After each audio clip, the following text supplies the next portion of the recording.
பிஸ்மில்லாஹிர் ரஹ்மானிர் ரஹீம். அல்ஹம்துலில்லாஹ். ஃபர்து தொழுகைக்கு பின் ஓத வேண்டிய திக்ருகளை நாம் படிக்கிறோம். இப்போ ஃபர்து தொழுத உடனேயே அஸ்ஸலாமு அலைக்கும் வரஹ்மத்துல்லாஹ், அஸ்ஸலாமு அலைக்கும் வரஹ்மத்துல்லாஹ் அப்படின்னு நம்ம சலாம் சொன்ன உடனேயே முதலாவது அல்லாஹு அக்பர் என்று சொல்லணும். எல்லாரும் சொல்லுங்க. அதுக்கு அடுத்தது இங்க கவனிங்க, அஸ்தக்ஃபிருல்லாஹ் அப்படின்னு 3 தடவை சொல்லணும். இதை சொல்லும் போது அஸ்தக்ஃபிருல்லாஹ்,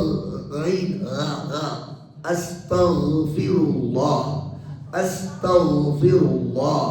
முதல்ல நான் இப்ப சொல்றத கவனமா பாருங்க.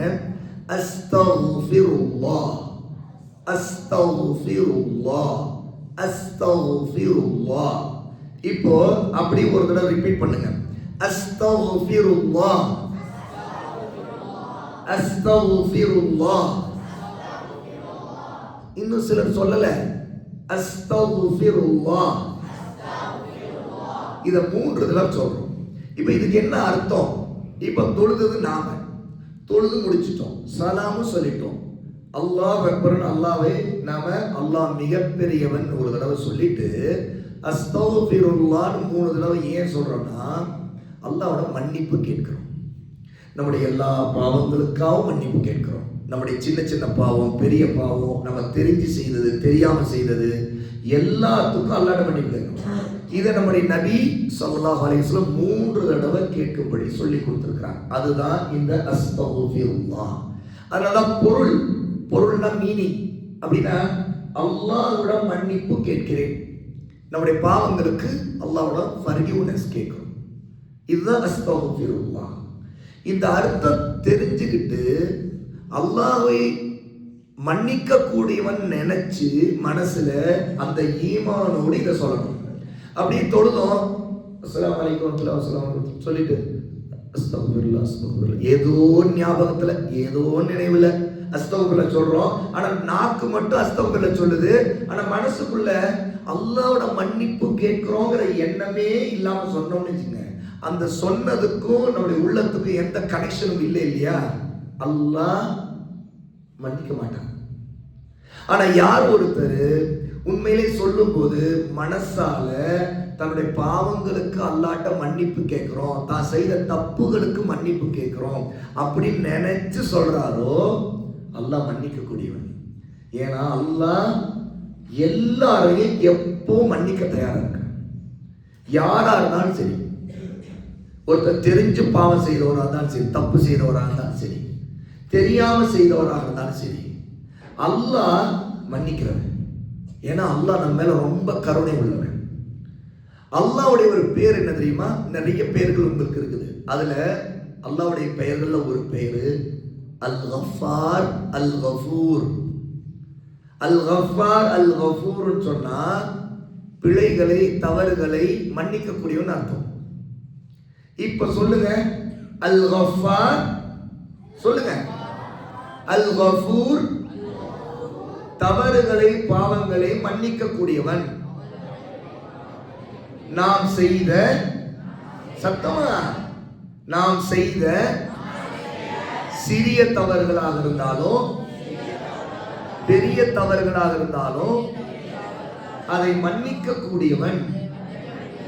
இதுதான் அல்லாஹ்வுடைய பெயரான அல் கஃபார், அல் கஃபூர் என்பதற்கு பொருள். இப்ப போதும். இப்ப கவனிங்க, அல்லாஹ்வுடைய பெயர்லயே அவனுடைய பண்பு, அவனுடைய குணம், அவன் மன்னிக்க கூடியவங்கிற அந்த பெயரோட தான் நல்லா இருக்கிறான். அப்போ அந்த மன்னிக்க கூடியவன்ட்ட நம்ம இஸ்திக்ஃபார் செய்யறோம். இஸ்திக்ஃபார்னா மன்னிப்பு கேட்கிறோம். அந்த இஸ்திக்ஃபாரை நாம் ஒவ்வொரு தொழுகைக்கு பிறகும் சலாம் சொன்ன பிறகு, அல்லாஹ் அக்பர் சொன்ன பிறகு 3 தடவை இஸ்திக்ஃபார் செய்யணும். அதுதான் அஸ்தக்ஃபிருல்லாஹ், அஸ்தக்ஃபிருல்லாஹ், அஸ்தக்ஃபிருல்லாஹ். அல்லாஹ்வே உன்னிடம் மன்னிப்பு கேட்கிறேன், அதான் அல்லாஹ்விடம் மன்னிப்பு கேட்கிறேன். இதை நாம் ஃபர்து தொழுகைக்கு பின்னாடி ஓத வேண்டியது. இதை 3 தடவை சொன்ன பிறகு அடுத்த துஆ இந்த துஆ. இங்க கவனிங்க, மாஷாஅல்லா உங்கள நிறைய பேருக்கு தெரியும், கை தூக்குனீங்க. اللهم أنت السلام ومنك السلام تباركت يا ذا الجلال والإكرام. இது ஒரு பியூட்டிஃபுல்லான, இதை சொல்லும் போதே நமக்கு சந்தோஷமா இருக்கும். ஏன் தெரியுமா? அல்லாஹ்வை கூப்பிடுறோம். முதல்ல அல்லாஹும்ம அப்படின்னா யா அல்லாஹ், அல்லாஹ்வே அர்த்தம். யா அல்லாஹ், அல்லாஹ்வே. நம்ம அல்லாஹ்வை கண்ணால பார்க்கல, ஆனா துஆ திக்ர் நேரத்துல அல்லாஹ்வின் பெயரை சொல்லி நம்ம இப்படி அல்லாஹும்ம துஆ செய்யறோம்னு வைங்களேன், திக்ர் செய்யறோம்னு வைங்களேன், அல்லாஹ்வை நினைக்கிறோம்னு வைங்களேன், கண்ணால அல்லாஹ்வை பார்க்காட்டி கூட நம்ம அல்லாஹ்வை கூப்பிட்டு பேசுறோம்னு அர்த்தம். அல்லாஹ்வை கூப்பிட்டு அவன்கிட்ட பேசுறோம். இப்ப நினைச்சு பாருங்க, இப்ப நீங்க என்னை பார்க்குறீங்க, நான் உங்களை பார்க்குறேன். என் முன்னாடி நீங்க எல்லாம் உட்கார்ந்து இருக்கிறீங்க, உங்க முன்னாடி நான் உட்கார்ந்து இருக்கிறேன். நான் வந்து உங்களை கூப்பிடுறேன் அப்படின்னா உங்க பேரை சொல்லி கூப்பிடுவேன். உங்களை கண்ணால நான் பார்க்கிறேன், நான் கூப்பிடுறேன். ஆனா கண்ணால அல்லாஹ்வை நம்ம பார்க்காமலேயே அல்லாஹ்வோட பேசுறோம், அல்லாஹ்வை கூப்பிடுறோம். ஏன்னா நம்ம ஈமான் கொண்டிருக்கிறோம், சாலிஹ் ஈமான் கொண்டிருக்கிறோம். இங்க கவனிங்க, அப்படி அந்த பக்கம் யாரு சோரோடு சாஞ்சு உட்காரக்கூடாது. என்ன ஆகும் தெரியுமா? தூக்கம் தான் வரும். அது தொழுது முடிச்சுட்டு நமக்கு சில காலை நேரத்தில் அப்படி தூங்குற பழக்கம்லாம் இருந்துருச்சுன்னா, இன்னும் அந்த வசதியெல்லாம் இருந்துச்சுன்னா அப்படியே தூக்கம் தான் வரும். அதனால நேராக உட்காருங்க, ஸ்ட்ரைட்டாக உட்காருங்க. அந்த அத்தையாத்துக்கு இருப்பில் எப்படி உட்காரணும் அந்த மாதிரி உட்காருங்க, சரி பண்ணி உட்காருங்க. இந்த துவாவோடு நான் என்னுடைய பொருளை விளக்கத்தை மீனிங்கை உங்களுக்கு சொல்லிட்டு அதுக்கடுத்து நீங்க மனப்பாடம் பண்றது தான், அது நீங்க சொல்றது தான் இன்ஷா அல்லாஹ். இப்போ கவனிங்க, அல்லாஹ்வை கூப்பிடுறோம், அல்லாஹும்ம யா அல்லாஹ், அல்லாஹ்வே. அடுத்து பாருங்க, அன்த ஸலாமு, அன்தன நீ, நீ அஸ்ஸலாம் அமைதி அளிக்கக்கூடியவன், நீயே அமைதி அளிக்கக்கூடியவன், ஈடேற்றம் தருபவன். அதாவது மனசுக்கு நிம்மதி, அமைதி, சொர்க்கம் கொடுக்கக்கூடியவன் அர்த்தம். ஏன்னா அஸ்ஸலாம் அல்லாஹ்வுடைய ஒரு பேர். அல்லாஹ்வுடைய அல் அஸ்மாஉல் ஹுஸ்னா எத்தனை பேருக்கு தெரியும்? கை தூக்குங்க. கொஞ்சமாவது தெரிஞ்சவங்க. நான் எல்லா பெயர்களையும் கேட்கல. அல்லாஹ்வுடைய அல் அஸ்மாஉல் ஹுஸ்னா, அதாவது அழகான பெயர்கள், மிக அழகான பெயர்கள். அல்லாஹ், அர் ரஹ்மான், அர் ரஹீம் இப்படின்னு ஆரம்பிக்கும் இல்லையா? மாஷா அல்லாஹ். அந்த பேர்ல ஒரு பேரு என்ன? அஸ்ஸலாம். அல்லாஹ்வுடைய பேர்ல ஒண்ணு அஸ்ஸலாம். அஸ்ஸலாம்னா அமைதி அளிக்கக்கூடியவன், அப்படின்னு பீஸ் கொடுக்கிறவன். அப்ப அல்லாஹ்வை பார்த்து அல்லாஹும்ம அன்த ஸலாமு அப்படின்னு சொல்லி நீதான் அமைதி அளிக்கிறவன். அடுத்து பாருங்க, வ மின்க ஸலாமு, வ மின்க ஸலாமுனா உன்னிடமிருந்தே அமைதி கிடைக்கிறதுன்னு அர்த்தம். அப்ப நமக்கு அமைதி நிம்மதி கொடுக்கிறது யார்? உண்மையிலே அல்லாஹ் தான்.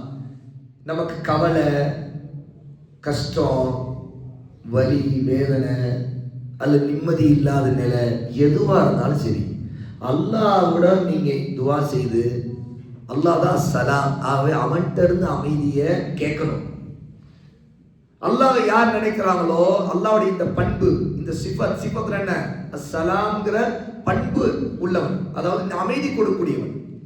இந்த தன்மை உள்ள அல்லாஹ்ட்ட அவனிடமிருந்து அவன் நமக்கு சலாம கொடுத்தான்னா நமக்கு நிம்மதி கிடைச்சிடும். ஆகவே மின்க ஸலாமு, உன்னிடமிருந்து தான் அமைதி கிடைக்கும் அர்த்தம்.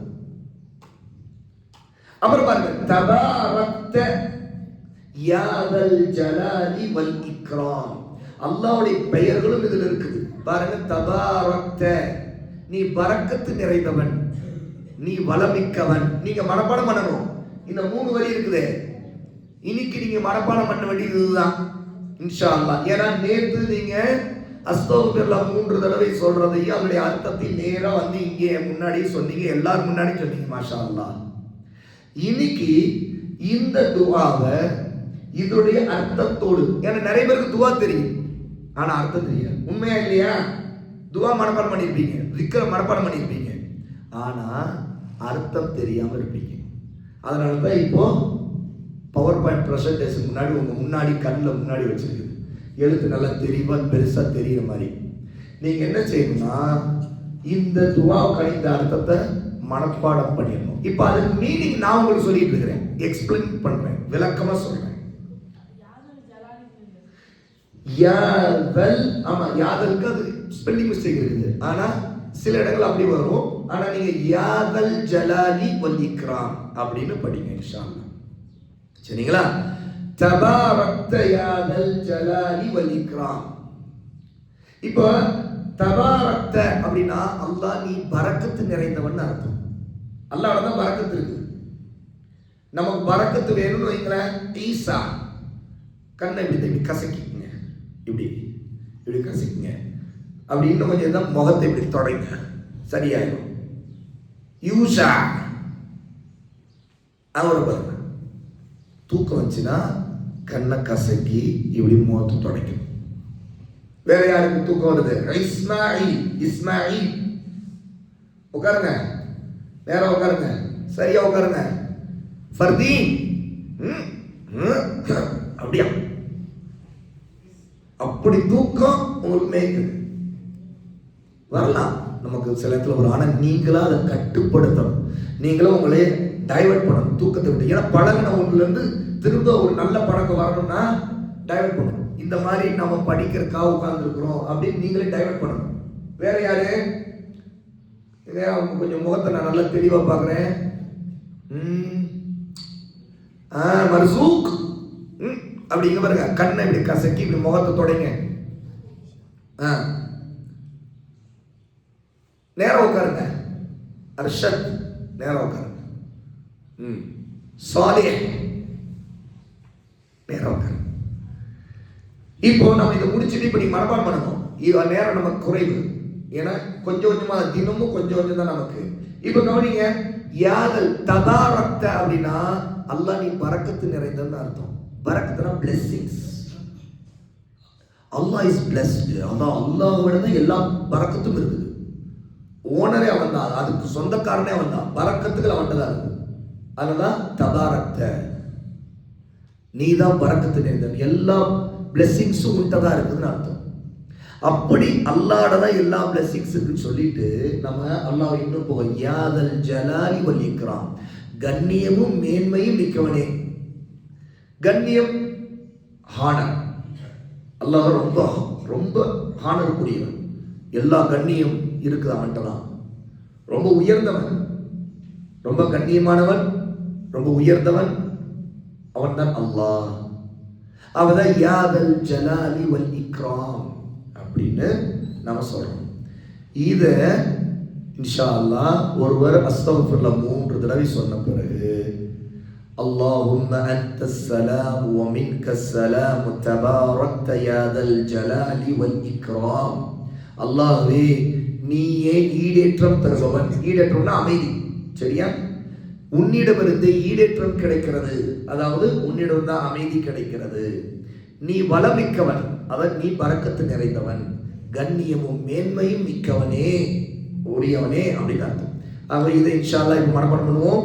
இது ஹதீஸ்ல சஹீஹ் முஸ்லிம் ஹதீஸ் தொகுப்புல கிதாபுல 1362வது ஹதீஸாக இருக்குது. இன்ஷா அல்லாஹ் இப்ப ஒரு 10 நிமிஷம் இதை மனப்பாடம் பண்றது தான் வேலை. தமிழோடு சேர்த்து நான் இப்ப ரேண்டமா மாத்தி மாத்தி யாரை வேணாலும் கேட்பேன், எனக்கு சொல்லணும், அவ்வளவுதான். இன்ஷா அல்லாஹ் சொல்லலைன்னா நீங்க இன்னும் மனப்பாடம் பண்ணல, திரும்ப மனப்பாடம் பண்ணுங்கன்னு சொல்லுவேன், அவ்வளவுதான். சரியா? ஓகே, பிஸ்மில்லாஹ்.